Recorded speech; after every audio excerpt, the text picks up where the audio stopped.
Alright, so here we go. I'm going to go over quickly Star Trek Expedition, a game based on the Star Trek movie that came out, what is it, a couple of years ago. The new one is coming out very soon, probably out maybe by the time you look at this video. It's based on it with the character and everything. The story is pretty much you're coming to a planet and you're trying to resolve some conflict in that planet and bring the government to accept the Federation. There is three main missions you're doing, which have to do with politics, to bring the government in peace with the Federation. There is also a rebel mission, which you try to stop a group of rebels to sabotage your mission, as well as an ecologist mission, or what do you call that? Ecology energy mission, where the planet's ecological system or ecosystem is not doing very well and you're trying to resolve that issue. So this is done by tracking the score from the scoreboard right here, and you see all three colors for politics, rebels, and ecology. Depending on what you do with your missions, you will go up the score sheet, and at the end the little box next to the score will tell you how well you did or what happened to that mission. This is the main mission cards, which actually in the beginning they will be turned over, but they will not be on the board yet, and I'll explain that. But you just want to put them like that. Now they're put in a certain manner in the setup, which all piles have the same idea here. There is a politics one. So those are the captain's log, the main mission. They're really thick cardboard, very well done actually. Politics 1, then there is politics 2A and 2B, and then there's politics 3A, 3B, 3C, 3D. And this simply means that as you do go to missions, there you will have three parts for the mission. You will do the first part of the mission. Depending on how well you do, you will either go to 2A or 2B. And then you'll take the 2 or 2B, discard the other one, and do that one. And then same thing with 2 and 2B. Depending on what you do, there will be a 3A or 3B. Or if you pick the other ones, you'll have a 3C and 3D. So it's kind of a branch out mission where better you do, easier it is, and more points you get. And worse you do, obviously, worse is going to get, and points are not going to be as much. So you just set it up for now like that. It's not going on the board yet. There's some tokens that you'll be using during the game. You can see them because you'll be able to take them, and they give you a lot of different abilities. Some dice, very small dice by the way. I don't know, some of the Star Trek game they love to do that. The other Star Trek game, which is a great game too, is Fleet Commander, Fleet Captains, and the dice are even smaller, if you can believe it. This is the board. You have, this is a, I'm just showing you for overview purposes, two-player game. So I have the two-player here. On the Enterprise, there is the Enterprise staying on place 0, orbiting the planet, and there is a Klingon coming. Is on space +7. And I'll explain when we go for combat. There's a little pound that gives you the day remaining for your mission. You have 30 days. At the 30th day, the Klingon came and pretty much invade the planet, and you lose. So the board is pretty good looking. It's simple. I mean, there's a lot of cards in it, and you're gonna, when you set up, you will simply choose 15 cards at random, and you will put them randomly around the board, face down. And then also you'll have some tokens. And those tokens, they also give you some abilities. Okay. In the rules, they say to put the token face up, so you know what's going on here.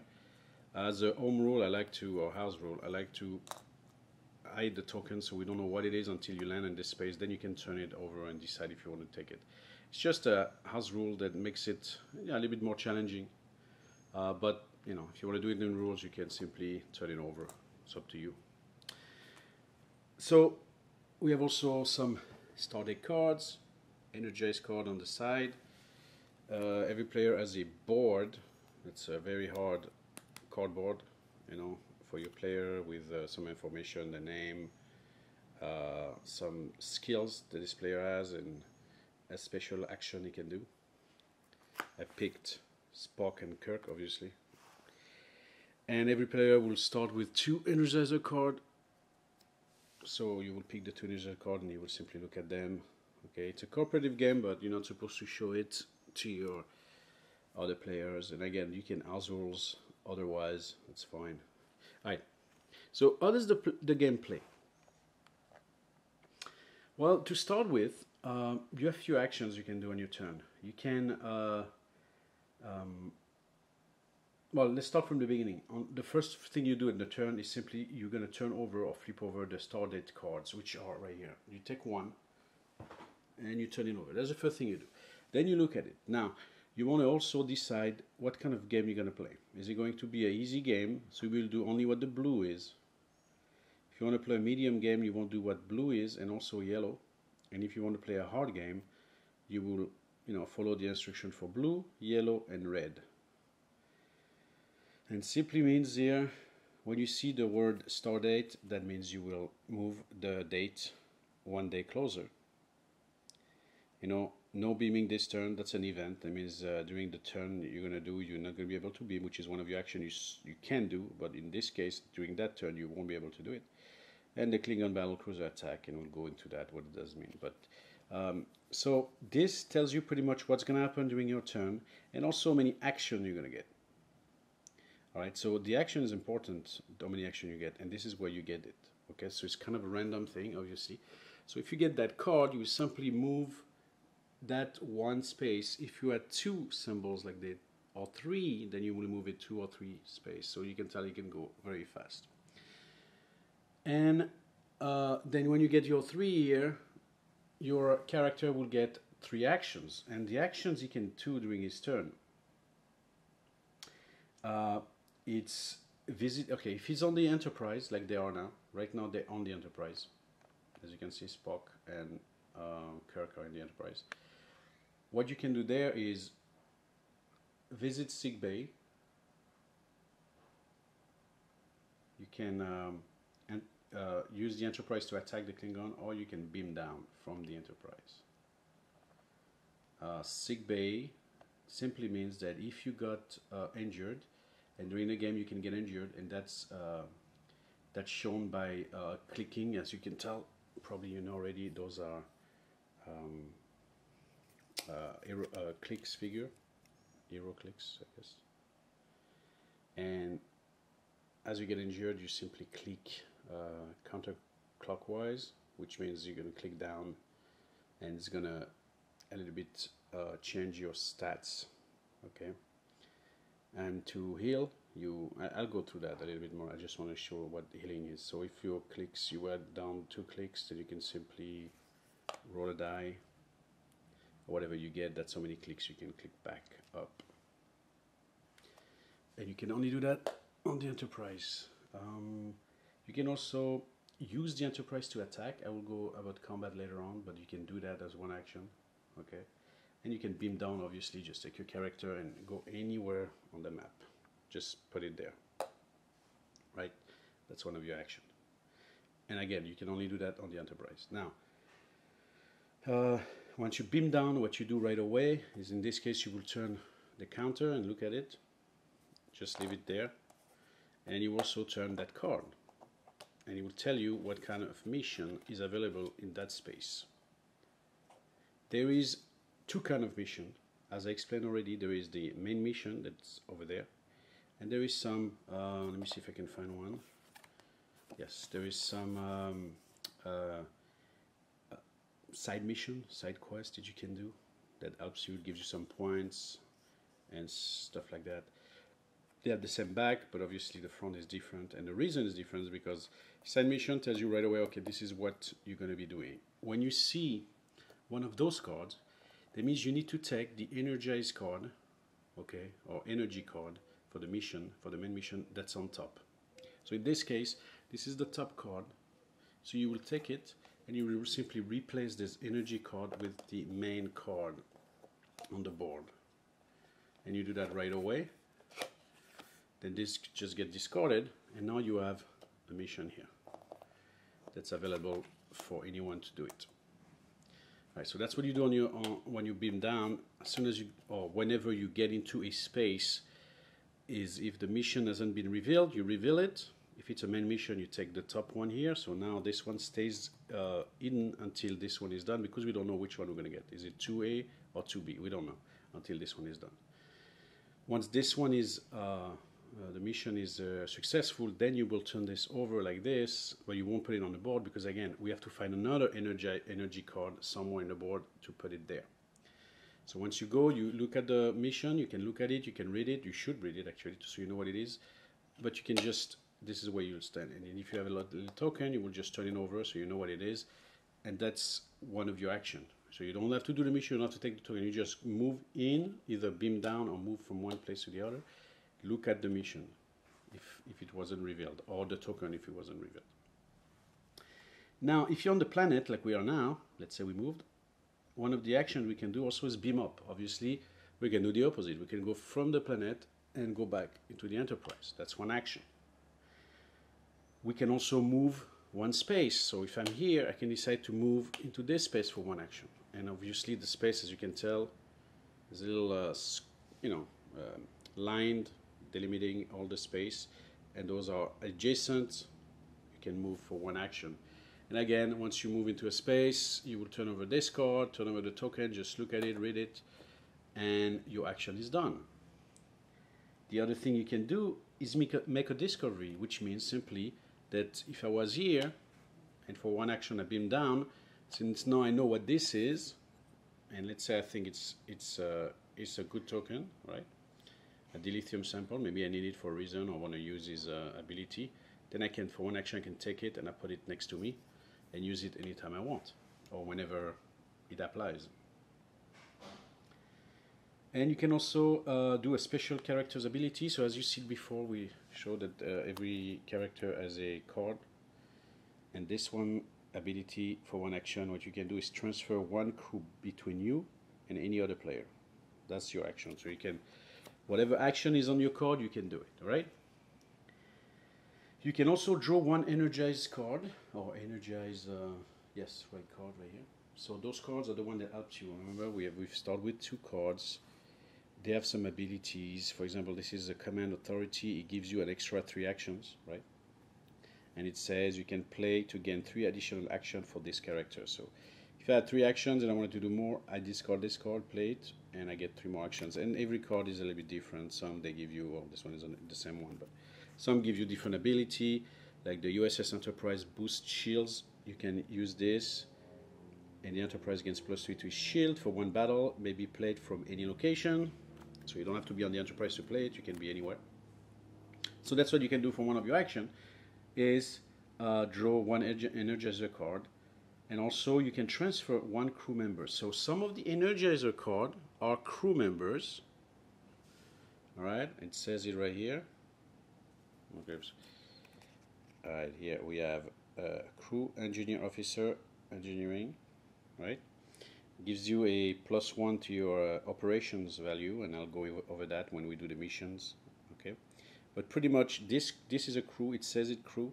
This goes face up next to your character, so now the other players can tell, okay, what kind of crew member do you have, right? And every crew member will go next to you.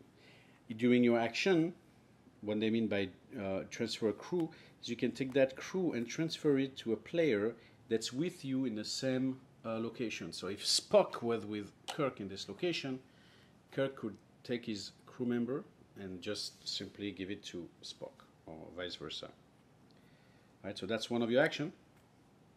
And finally, what you can do is attempt one challenge, which pretty much means try one mission here. Let's say we are on this main mission here. So I'm going to go and tell you a little bit spoiler, because if you haven't played the game, the first mission on energy is always going to be the same. It's never going to change. So if you haven't played the game and you want to be surprised, then maybe you can move a little bit forward until I'm done talking about it. But I'm not going to go into the mission. I just want to look at the card, and so if you don't want to read it, don't read it. But pretty much what's going on with this is the first part. It tells you about what's going on with the mission. Okay. then it gives you what the mission needs to, what you need to do to be successful. In this case, analyze the crystalline element. You need 19 in science to successfully complete this mission, and then it tells you what happened if you do. So for example here, if you get, you need 19 minimum, right? But if you get a 24 plus, like it says here, you determine the element is dilithium, but now no a sample from the mine is needed for further analysis. You get to go to energy 2A mission, okay, and you get a +3 to your energy score. So you will move this 3, okay, then you look for the 2A, if you did this, of course, if you were successful, and I'll explain how it happens. You will turn the 2A, remove the 2B, return the 2A, and just put it there, like that. Now, how do you accomplish your mission? Well, every character has a base, okay, remember it's clicks, and on the base you see 3 different symbols. The first one is, I believe is your command, or yes, I think it's the command, yellow. The second one is science, and the third one is operations, right? Almost I would say combat, right? Kirk obviously has 10 in the command, and 7 in the science, and 8 in operations. So since this one is science, Kirk might not be the best one to go into that mission, because he starts with a 7, right? And he needs to get to 19. That means he needs 12 more just to be able to get. But you really want to get maybe 24 more, because you want to do as best as you can in the mission. So that's going to be tough for Kirk to do. But if you wanted to try to do the mission, he will use this number 7, and then he can add, if he had a crew member that give him a +1 to science, he can do that. He doesn't. He has only a +1 in operations. But if he had, he could add that. Okay? Maybe he had a special ability, which I don't think they do. Then if he had a card that helps him, in this case he doesn't, then he will use that. So some cards, this is under crew, but some cards, like this one here, it's not a crew member, it's simply a skill that you can use just for that mission, system bypass, right? And it gives you a +3 to any operation challenge, right? So you will need something that gives you a +3 or +1 to any science challenge, which in this case, again, you wouldn't have here. So you will add that plus your number. And also, if you look at the mission closely, there is 2 traits or 2 skills or items that are listed. In this case, there is a skill analysis, and there is an item dilithium samples. If you add a analysis skill on your character, which if you were Spock, he does, you see the analysis skill that he has, engineering analysis, that will give you a +2 to your total, right? Kirk doesn't, obviously. He has diplomacy and combat, right? So he couldn't use that, but if he was Spock, he could, and add another 2. If you add a dilithium sample with you, for each one you had, you can add another 2. So before we looked at the sample that was on the same mission, so you will take that obviously in one of your actions, because you can use it in that exact mission that's right here.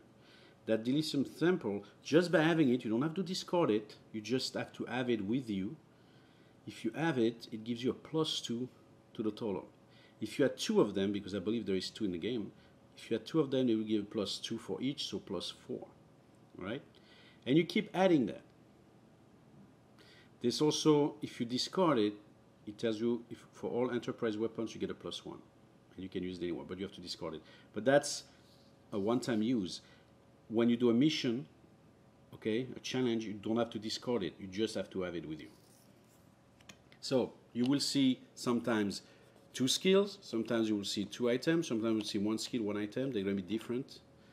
And you just look at that, and if you have that skill, now not just you, but if you're one of your crew member that's with you has also the skills, which you can see right here.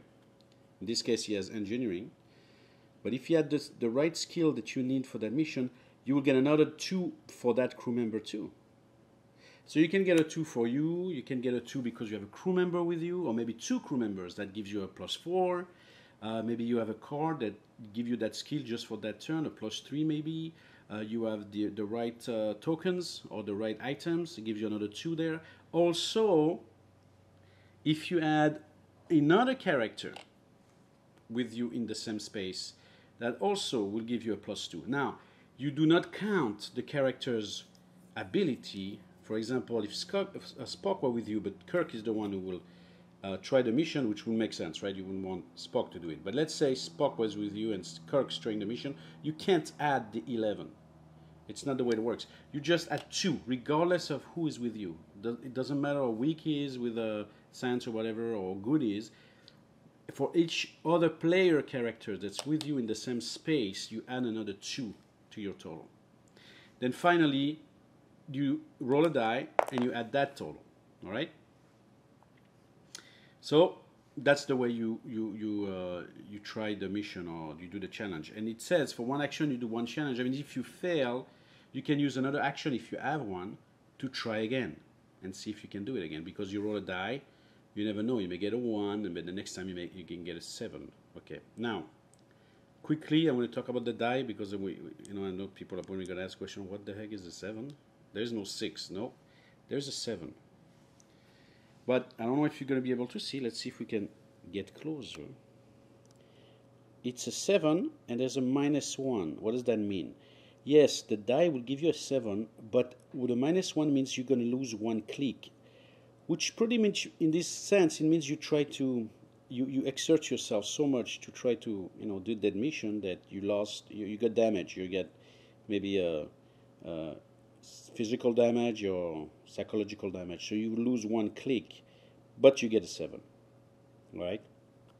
The rest are just normal. Okay, so that's the way you do a challenge, and you add. There's a lot of adding, yes, there's a lot of math involved, because you have to make sure you get how many people are with you. Do you have any crew members? Do you have any cards you can use? Do you have any special ability, or do you have the skills required? If you are successful, and let's say you get to 19 or 20, right? Well, the mission says if you get 19 or plus, but not 24, right? But you got to 19 or plus, so pretty much from 19 to 23, then you determine that the element is impure, blah, blah, blah, blah. But this is what is important. You're going to go to the next mission, which is going to be energy 2B, and you'll get only 1 point of energy score. So instead of 3, you'll get 1. If you got to 24 or more, then you will go to energy 2A, the next mission, and then you will get 3 points for energy. So obviously, what you're trying to do is get 24 plus, right? That's what you want. If you fail the mission, then in this case you will lose a click. Your figure will lose a click, and you can try it again. So you can see if you keep failing, you will lose and get damage. But that's the way you do. Also, one extra thing I want to say is if you went, let's say you did a 23, right? So you did pass the mission, but you really want that 24. You really want that 3 points, and you want to get to 2A and not 2B, because 2B is going to be a little bit more difficult, and it won't give you as much score.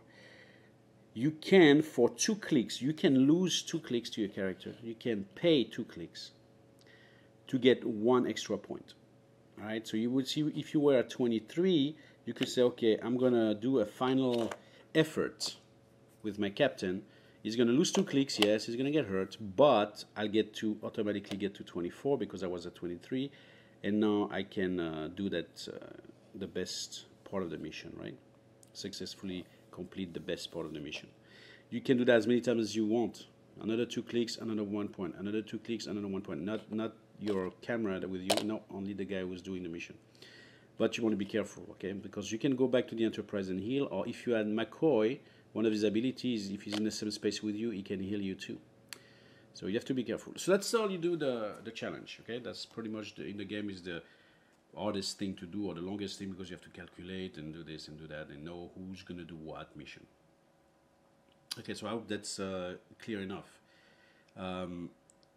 Let's talk about combat for a minute. Okay, there is no combat in between characters. This is a cooperative game, but there's the Klingon and the Starship Enterprise there, and they go into combat. So if you got a card from the Energizer that had this little thing that we saw before here, right? The little Klingon battle cruiser attack. Well, right before you do your turn, right before you do everything I've just showed you, the first thing you would do is do an attack. So let's bring those two guys closer, okay?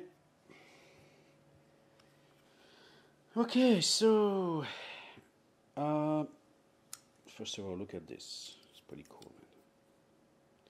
This is a good-looking figure, very well detailed. Okay. Also has a click, but a little bit different than the other one. Here, if you can see it, the click shows you shield, which is the top one, a long range, let's say photon torpedo, and short range, could be laser or vice versa, whatever, it doesn't matter. But long range weapons and short range weapon, right? Alright, they're at 0 here is because I clicked them by mistake, right, so I put them back the way they're supposed to be. Now, if you look at it, the shield is at 9, the long range is at 7, and the short range is at 8. So when you combat, the first person to go is usually the Klingon. If it's a card that you picked up like we just did, you will go first if you use an action to attack with the Enterprise. So that's the difference. If you attack yourself with the Enterprise as an action, you attack first. If the Klingon, if the Stardate card has a Klingon logo, then they will attack first. But you're both gonna attack anyway. It's just who goes first, which, you know, can matter if you're almost dead and they blow you up out of the sky or vice versa. So how do you do that? Well, you look at the long range if you are not adjacent to the Klingon. So remember, you started on 0, the Klingon started on 7. So obviously you're not adjacent, you are pretty far away. But as the Klingon will move, and every time the Klingon attack, every time you see that logo, and it says Klingon attack, the first thing he does, he moves, then he attacks. And the next time again, he will move again and attack, right? So he's going to get closer to you. Once he's next to you on the track over there, then it becomes a short-range attack. So how does that work? Well, if the Klingon attack, you will look at his numbers, right? You will look at his long range because he's attacking from a long range. He has a 6. So it will be a 6 plus the Klingon die, right here, black one. You will roll it, and whatever you get on, you add that to the 6. So if you get a 4, it will be a 10. So now your attack is a 10. The Enterprise will look at his shield on the top one, which is a 9. We'll roll its die, and whatever you get, you add that. So if you had a 9 and you had a 1, it's a 10. Since it's the same than the shield, nothing happened. All right. If it was above the shield, then you will get, so if, well, in this case you have a 9 plus 1 is 10 automatically, so it's nothing's gonna happen. But if you had an attack of 12 and you had a 10 for your shield, then in this case the Enterprise will lose 1 click. Okay, and the same thing then the other guy, as you lose click, you will lose some shield, you will lose some weapons, whatever. Okay, so that's pretty much easy. Same thing now. Once this is done, the Enterprise is the one who attacks. You look at your long range. It's a 7. You draw a dice. You add that. You look at the Klingon's shield. And the shield of the Klingon is absolutely crazy. I don't know if the camera could... okay, look at that. 13. So you know you need something very big. Okay, anyway. So that's the way you do it. And the same thing, the Klingon loses the clicks. If the Klingons gets close to you at one point, then now you will use the short range attack, but also there's going to be a special attack. If the Klingon is that close and he hits you, then he gets 2 damage instead of 1, so you lose 2 clicks. If the Enterprise attack that close and hits the Klingon, he will get the regular clicks of damage, but the Klingon will also move back 1 space. And the numbers on this space just means at the end of the game, depending on where the Klingon is, the Klingon ship, oh no, I'm sorry, not the Klingon ship, wherever your ship is, that's how many points you will get added or subtracted. So if you move back too much because you're scared of the Klingon, you'll get -6, -9, -12, -16. That can really mess you up. If you are able to hit the Klingon and move him a little bit, then you move with him, and then you'll get a +3, +4, +5, +7 to your total at the end of the game. So that's pretty cool. If the Klingon is destroyed, then he's out of the game. You don't have to worry about doing the Klingon attack. If you're destroyed, the game ends, right? If your pawn who takes mark of your days gets to 30, you lose. If you finish all the missions, then you obviously win. And you look at where your mission tracks is. You can read those little boxes, and it tells you how well you did. In the back of the rule book, there's also a little table that tells you how well you did. So from 0 to 19 points, 20 to 21, 30 to 31, and so forth. This is pretty much in a nutshell how you play the game.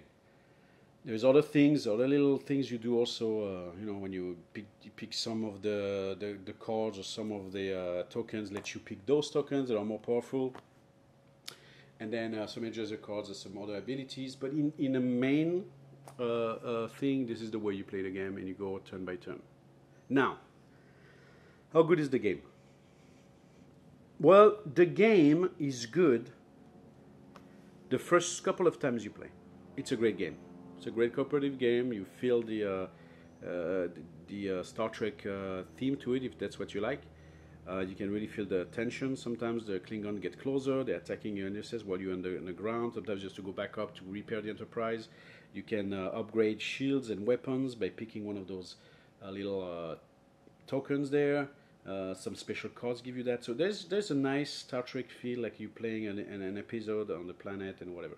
But, and here's where the problem of this game comes. The replay value is really poor. Why? First of all, the three starting mission, which is the Energy one, Rebels one, and then Politics one, are going to be the same all the time. Same number, same thing. So you're going to know exactly what to do and when to do it, or with who to do it, and how much points you're going to get, and so forth. And even the little story, which is cool and everything, you get used to it after the second or third game. Yes, there's going to be difference here because you might do the 2A one day and 2B one day. But think about this for a minute. If you play the game, is to win, and to win well.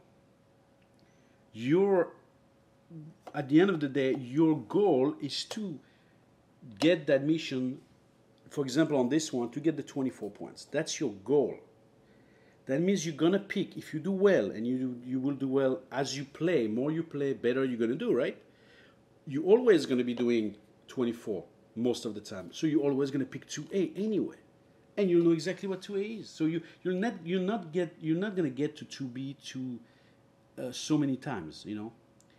Then when you get to 2A, there's only 2 more choice after that. It's another 2 more choice, which in this case is 3A and 3B.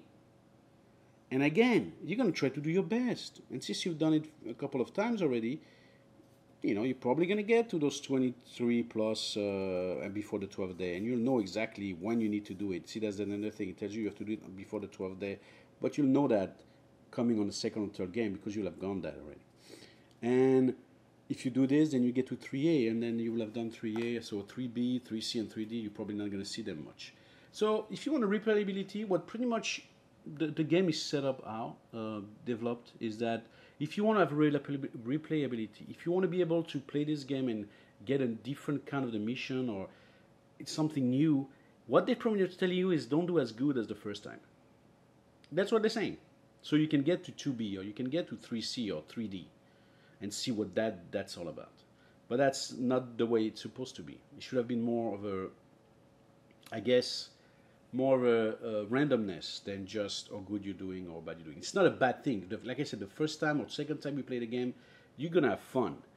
But after the third or fourth time, you're going to be like, okay, well, I'm kind of done with it. You know, there is some, you know, side missions and everything. Okay, but again, that's not the game. The game is the main mission. You don't win by doing side mission. You win by doing the main mission.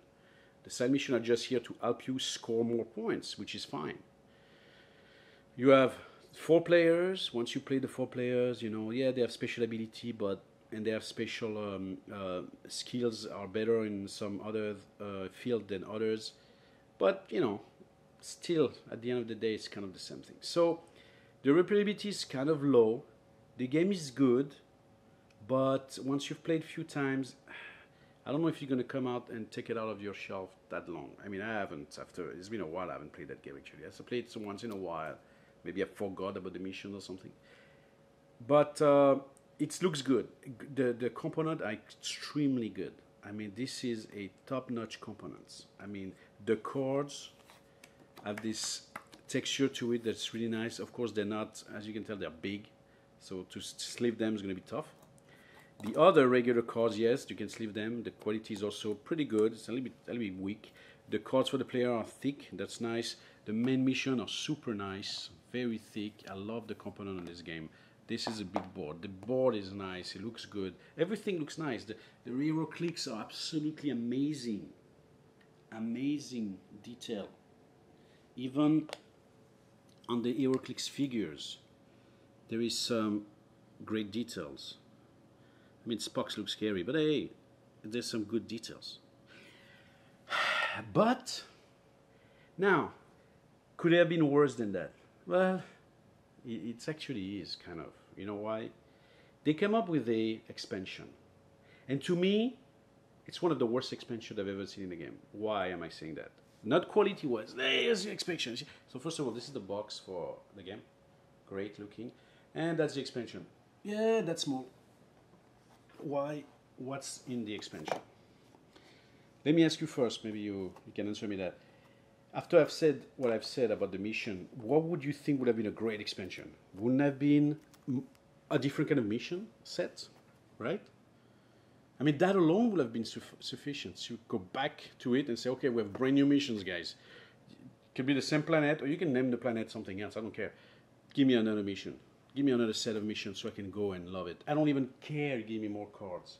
I don't even care you give me more start date, which I think there should be more. Give me more mission. But what do they give you? They give you 3 new characters. Okay? Now, component-wise, again, excellent. Right? You can play with Montgomery Scott, Lieutenant Ikari Zulu from the movie, and Anson Pavelshkov.